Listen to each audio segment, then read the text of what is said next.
सांगली येथील वसंतदादा कुस्ती केंद्राची महिला पैलवान साक्षी चंदनशिवे हिने रौप्य पदक पटकावले असून राष्ट्रीय स्पर्धेसाठी महाराष्ट्र संघातून तिची निवड झाली आहे। महाराष्ट्र राज्य कुस्तीगीर संघाच्या मान्यतेने छत्रपती श्री संभाजीनगर कुस्तीगीर संघ आणि नरेंद्रजी अग्रवाल प्रतिष्ठान यांच्या वतीने वरिष्ठ महिला राज्य अजिंक्यपद आणि महिला महाराष्ट्र केसरी कुस्ती स्पर्धा डॉक्टर बाबासाहेब आंबेडकर मराठवाडा विद्यापीठ येथे 6 व 7 एप्रिल रोजी आयोजित केल्या होत्या।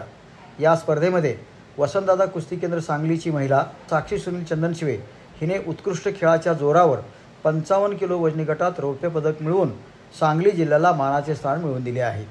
तिची 23 ते 26 एप्रिल रोजी वाराणसी येथे होणाऱ्या फेडरेशन कप राष्ट्रीय स्पर्धेसाठी महाराष्ट्र संघातून निवड झाली आहे। मागच्या मार्च महिन्यात वसंतदादा कुस्ती केंद्रातील या महिला पैलवान साक्षी चंदनशिवे हिने महाराष्ट्र राज्य कुस्तीगीर संघामार्फत लातूर येथे झालेल्या स्वर्गीय खाशाबा जाधव चषक राष्ट्रीय कुस्ती स्पर्धा 2023-24 या स्पर्धेत 55 किलो वजनी गटात रौप्य पदक मिळवले होते। तिला कुस्ती कोच आप्पा चंदनशिवे, NIS कुस्ती कोच वसंतदादा कुस्ती केंद्राचे सचिव राहुल नरवडे, कुस्ती कोच सचिन जाधव, वसंतदादा कुस्ती केंद्राचे अध्यक्ष आशिष बर्गे, संचालक दत्ताजी नरवडे, अजिंक्य बर्गे, व्यवस्थापक रुपन राणा यांचे मार्गदर्शन मिळाले आहे। आपल्या चॅनलला लाईक, शेअर व सबस्क्राईब करा।